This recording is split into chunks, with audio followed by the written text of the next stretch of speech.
Buenas tardes. Buenas tardes, Inge. Buenas tardes, Pepe. Buenas tardes. Oigan, disculpen, ¿qué vimos ayer?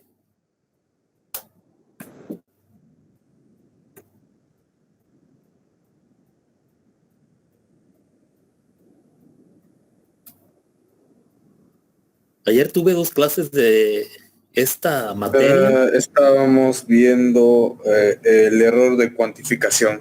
Ahí nos quedamos. Nos quedamos en el... sí. Porque primero explicó lo que es el circuito sample and hold y de ahí pasó al error. Ya.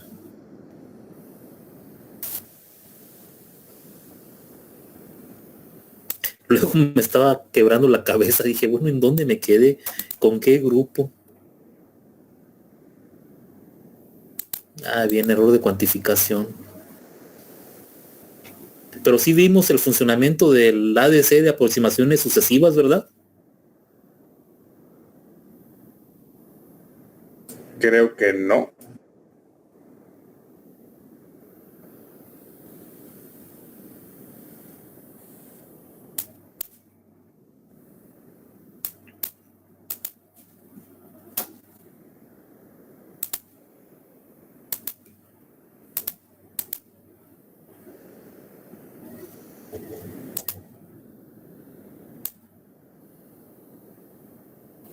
Entonces, ¿esto no lo vimos? ¿Esta tabla no recuerdan haberla visto?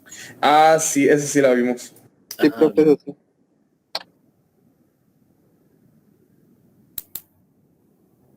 Pero no les expliqué ningún programa ni simulación de Proteus, ¿verdad? No. No, ahí no.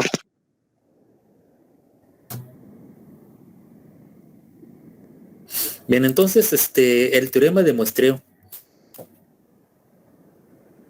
Ya he platicado, hemos visto que para trabajar con las señales de alterna, bueno, no las señales de alterna, es que estaba viendo amplificadores operacionales.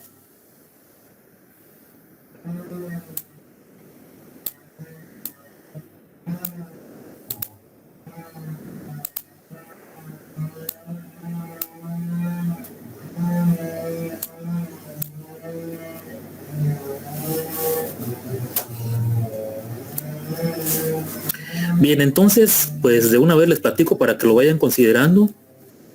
Hay que construir un pequeño recipiente metálico, muy pequeño.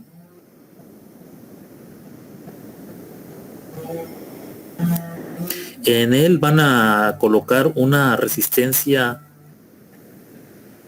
de alambre, esas que vienen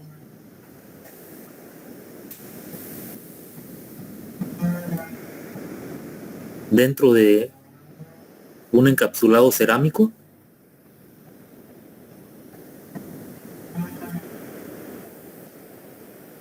Hay que ver la posibilidad de ir al tecnológico y usar las fuentes de alimentación, o si tienen alguna fuente de alimentación en su casa, pues se pueden organizar y vemos quién puede hacer el experimento.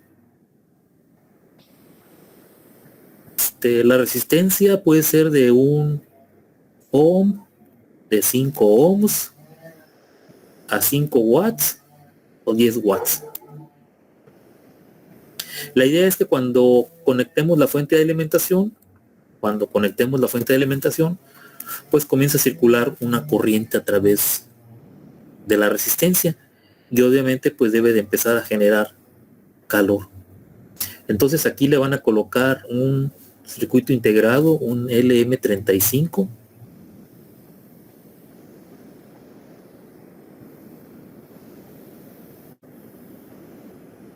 Lo más cerca de la resistencia. O sea, dentro del pequeño recipiente, lo más cerca que puede estar cerca de la resistencia para que la temperatura incida sobre el sensor lo más rápido posible. Y este LM35, su salida nos entrega 10 milivolts por grado Celsius. Pues le vamos a tener que poner aquí un amplificador no inversor con una ganancia de 10. Amplificador no inversor. Para que ahora no, pues entonces tengamos unidades de volts, porque por ejemplo si aquí estuviéramos midiendo 50 grados Celsius, aquí me estaría dando 500 milivolts o 0.5 volts. Si lo multiplicamos por 10, bueno, pues entonces aquí tendríamos 5 volts.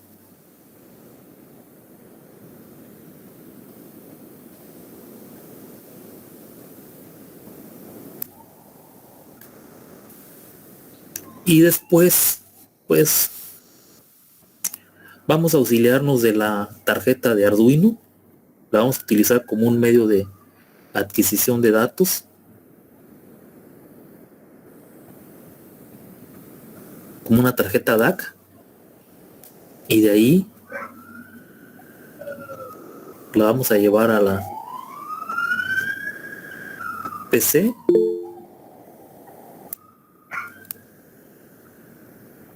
En la PC vamos a poner un programa que se llama Serial algo, que se ejecuta y hace la comunicación directamente con Arduino y empieza a tomar la lectura de la temperatura que tengamos ahí cada cierto tiempo. Es decir, por ejemplo, nosotros podemos especificar que el periodo de muestreo lo hagamos cada 10 milisegundos. Entonces en 0 toma una muestra, en 10 milisegundos toma otra muestra más, en 20 milisegundos tomaría una muestra más y así sucesivamente. Entonces la idea es ir formando una gráfica que al final, dependiendo del experimento, tendrá una imagen como esta.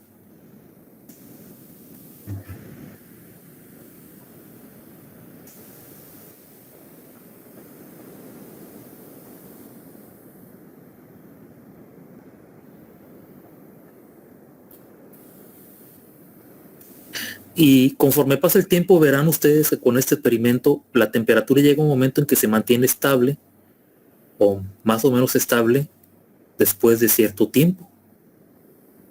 Y pues nosotros necesitamos esta gráfica. Es lo primero que tenemos que hacer con esta gráfica. Bien, entonces aquí nosotros hemos dicho, por ejemplo, que estamos hablando que cada 10 milisegundos vamos a muestrear. Vamos a tomar una muestra proveniente de una señal analógica. Aquí lo especificamos, pues ahora sí que a libre albedrío, ¿no? Decidimos o decidí nada más que 10 milisegundos, podemos decidir que 20, podemos decir 40 milisegundos, podríamos tomar una muestra. Ustedes pueden suponer, bueno, pues tomamos una muestra, si el experimento va a durar 2 horas, pues tomo una muestra cada minuto. ¿Para qué tomo una muestra cada 10 milisegundos? Entonces vemos que ya tenemos posibilidad de elegir nuestro periodo de muestreo. Puede ser 10 milisegundos, o puede ser 1 minuto, o podría ser 10 minutos, pero pues tampoco lo podemos elegir tan así. Para eso hay un teorema que nos especifica cuál es la frecuencia de muestreo que yo debería de utilizar. Y ese teorema, primero lo que debemos hacer es identificar de mi señal analógica, que en este caso corresponde con una variable que deseamos controlar. Y por ejemplo hay una herramienta que se denomina análisis de Fourier, que no vamos a entrar a hacer nada de Fourier. Pero por ejemplo en esta herramienta, cuando nosotros vemos esta señal que está cambiando de esta manera, esta señal que estoy repintando de verde está formada por múltiples señales senoidales de diferente frecuencia. Es decir, nosotros vemos esta señal, pero un análisis de Fourier me determinaría que esta señal en verde se compone de la suma de esta señal que tiene una frecuencia determinada más la otra señal que tiene otra frecuencia determinada,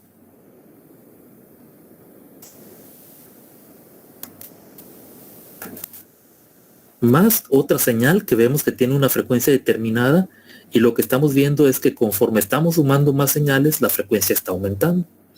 Es decir, la frecuencia 1 es menor que la frecuencia 2 y es menor que la frecuencia 3, y si aquí tuviéramos otra frecuencia 4, sería menor que la frecuencia 4. Pero vamos a suponer que tenemos nada más hasta la frecuencia 3, y vamos a suponer que esta frecuencia 1 tiene 60 Hz. Como siempre va en múltiplos, entonces la frecuencia 2 debería de tener 120 Hz y la frecuencia 3 debería de tener 180 Hz. Entonces, si con estas tres gráficas que tenemos y que insistimos, ¿no? La suma de esta más la suma de esta me va a dar como resultado la que tengo aquí y la que yo visualizo en un osciloscopio. Y si les preguntara cuál es la componente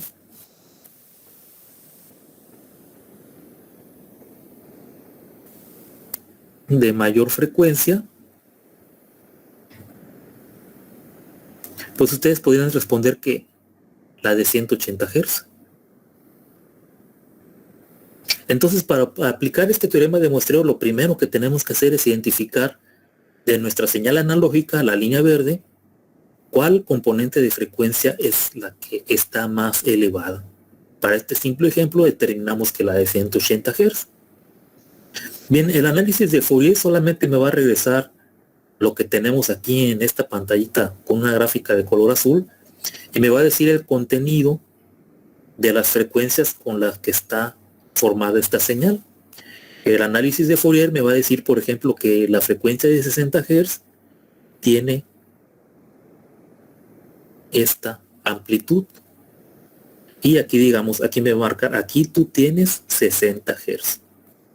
Y en 120 Hz tienes otra señal del doble de la frecuencia. Aquí la muestran elevada, ¿no? Pero realmente conforme la frecuencia está aumentando, la amplitud está disminuyendo. Así que esta tiene una amplitud menor que la primera. Y luego les va a decir que en la de 180 Hz hay también una componente cuya amplitud es menor que las otras. Es decir, una tiene esta amplitud, la otra tiene esta amplitud y la tercera tiene una amplitud menor. Pero no nos está, el teorema de muestreo no nos pregunta por la amplitud, nos pregunta por la frecuencia. Y la de 180 Hz es la más alta. Bueno, entonces una vez que identificamos esto, pues hay un teorema que dice que el muestreo de una señal analógica o la frecuencia de muestreo tiene que ser mayor que 2 veces la frecuencia máxima que contiene mi señal. Es decir, nosotros de esta señal que teníamos así, un poquito irregular, habríamos determinado que había una componente de 180 Hz y que esa era la máxima. Entonces mi frecuencia de muestreo tiene que ser mayor que 2 veces 180 Hz. La frecuencia de muestreo tendría que ser 2 veces, bueno, tendría que ser mayor que 360 Hz. Y obviamente esta es frecuencia de muestreo, pero nosotros en el sistema, un sistema digital, tendríamos que determinar cuál es el periodo de muestreo. El periodo de muestreo es el inverso de la frecuencia de muestreo, el inverso de 360 Hz, y eso me daría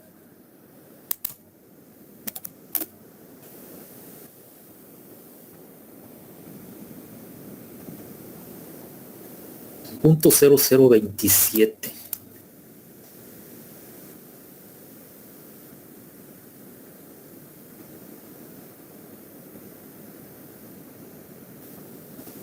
Entonces, como tiene que ser mayor, de hecho, para no confundirnos, por ejemplo, como la frecuencia de muestreo tiene que ser mayor, aquí yo les podría decir, bueno, entonces, por lo tanto, la frecuencia de muestreo la establecemos en 400 Hz.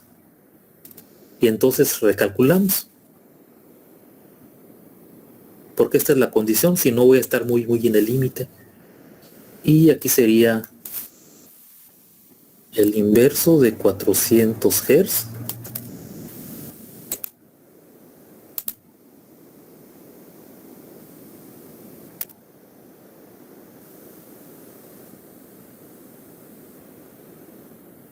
.0025.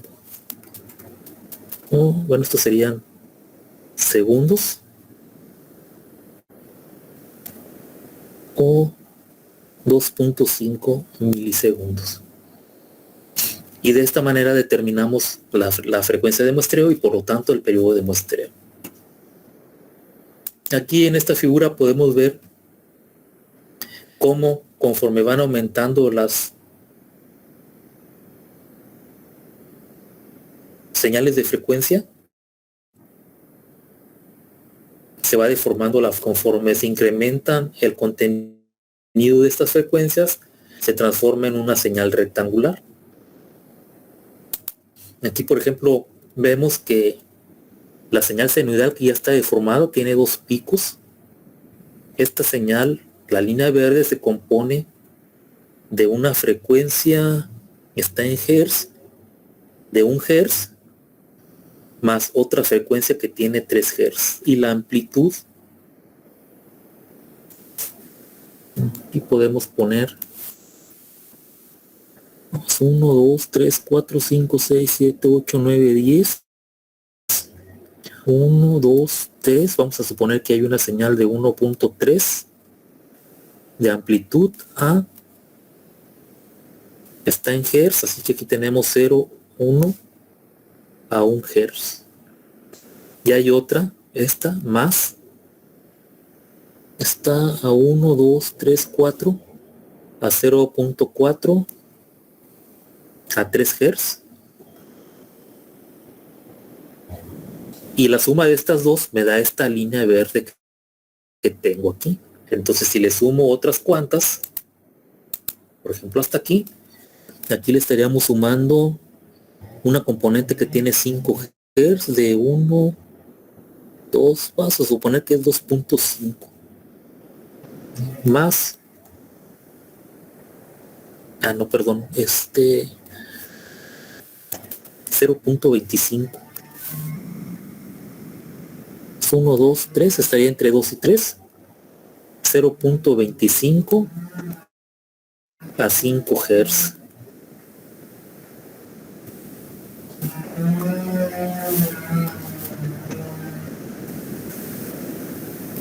Tenemos otra que digamos es 0.2 a 7 Hz.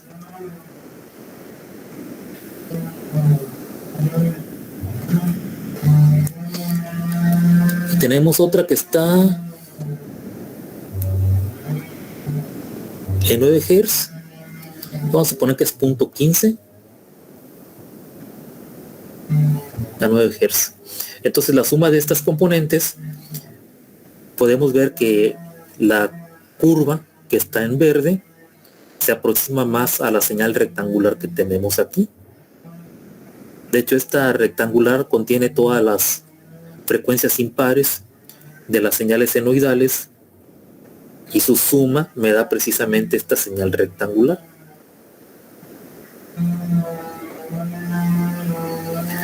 Y luego pues aquí vemos que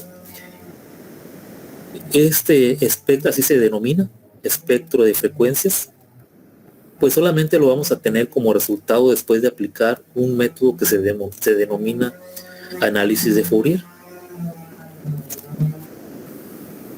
Y pues si aumentan más las componentes, bueno, se denominan armónicas también. La primera es la componente fundamental, luego le sigue la tercera armónica, la quinta, la séptima, la novena y así sucesivamente. Si aumentamos la suma de componentes de frecuencia, vemos que nuestra curva verde está mucho más cerca de parecerse a la curva rectangular que tenemos antes. También aquí hay algo que le llaman fenómeno de Gibbs, que se presenta aquí y aquí. Pueden ver que aquí siempre hay unos picos característicos cada que cambia de nivel para la señal rectangular que tenemos aquí. Igual aquí podríamos decir hasta donde lo tenemos, hasta donde lo dejé ahorita, podríamos decir que la frecuencia máxima que contiene esta señal es la de 25 Hz. Entonces seleccionamos 30 Hz, calculamos el inverso y eso nos va a dar como resultado el periodo de muestreo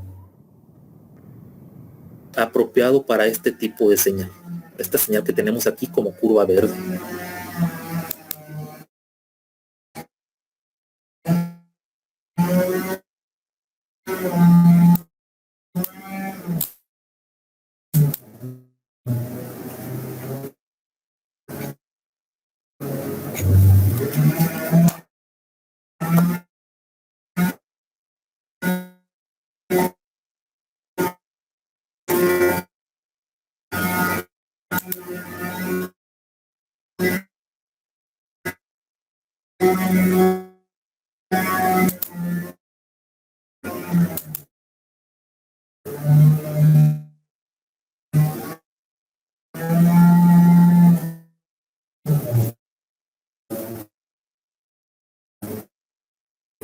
Bien, ahí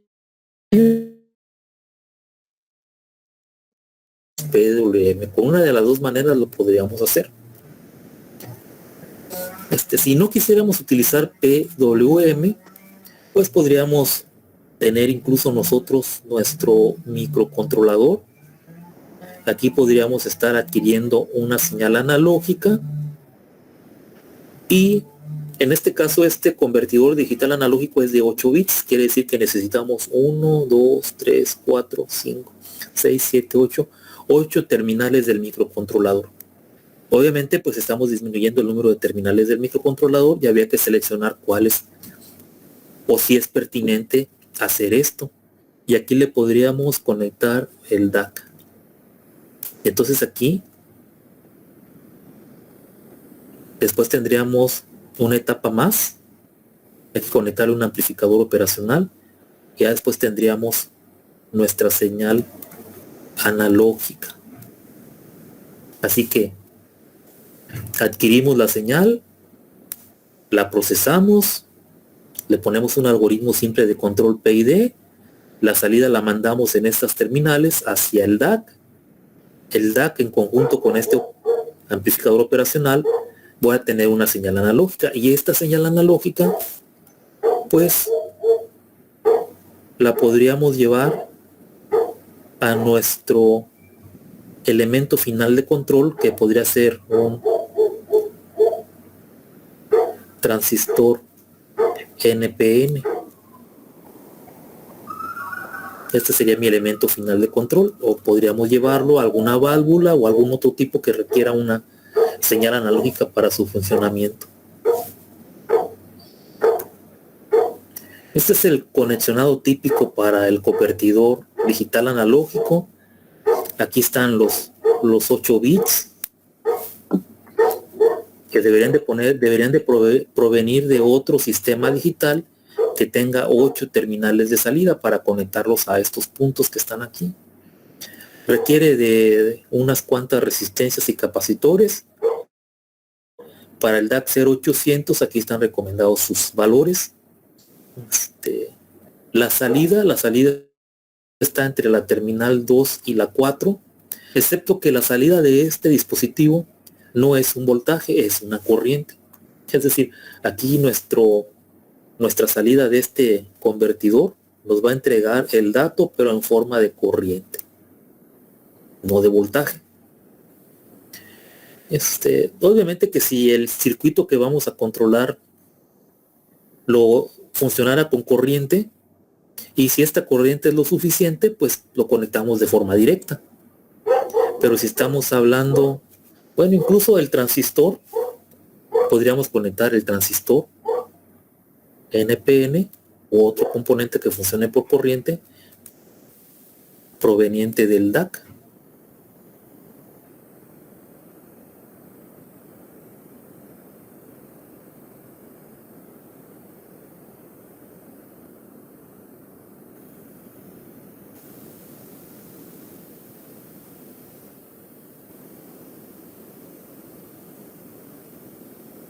porque como aquí me va a entregar una corriente, esta corriente me puede servir como corriente de base para controlar el transistor.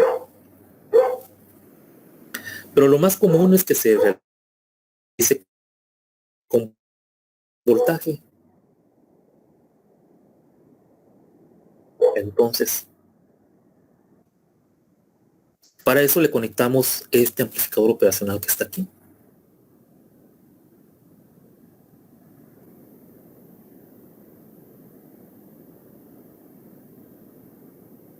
La terminal inversora no puede fluir a través de él, y entonces se viene hacia acá.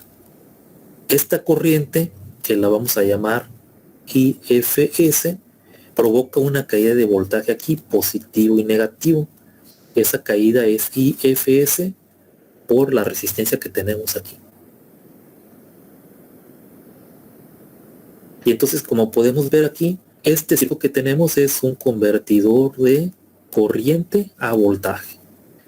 Y aquí ya tenemos disponible nuestra salida desde 0 hasta el voltaje IFS. Y la corriente IFS pues depende de los bits que estén en 1 en las 8 entradas. Obviamente que cuando todos los dígitos sean 1 aquí, es cuando vamos a tener vida. Debería ocurrir cuando todos son ceros.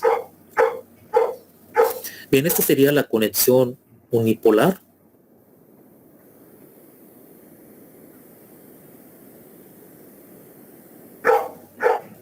Para calcular la corriente que sale del amplificador operacional, podemos utilizar esta fórmula que está aquí, 200, que es una corriente que estaba aquí, bipolar. En la configuración bipolar, tanto la terminal inversora como la no inversora están conectadas a la salida a las dos salidas del convertidor de digital a analógico. En este caso sí vamos a tener valores de voltaje negativo, porque como podemos ver en la fórmula,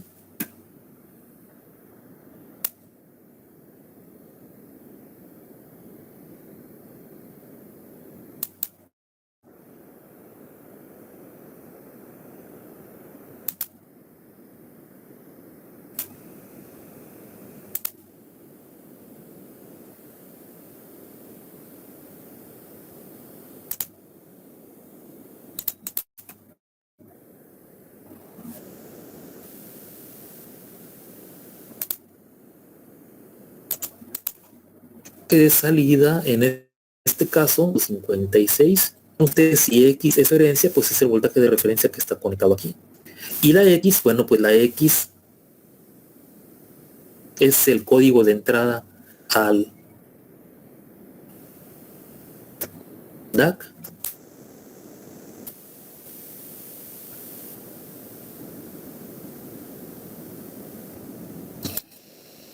Es decir, si aquí nosotros tuviéramos un 0, 0, 0, 0, 0, 0,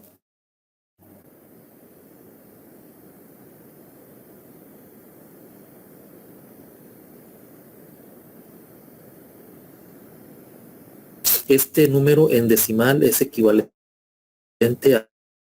al 120 decimal. Entonces 10 que multiplica a menos 255 entre 200 más 2 por 108. Y pues como ven, esto sin querer era, ¿no? Esto es 1.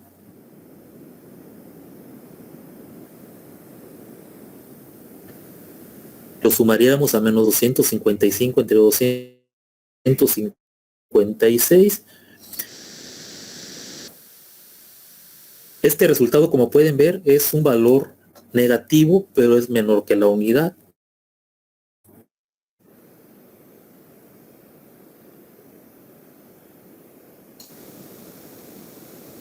Así que el resultado de esto será positivo y tendríamos un voltaje positivo en la salida.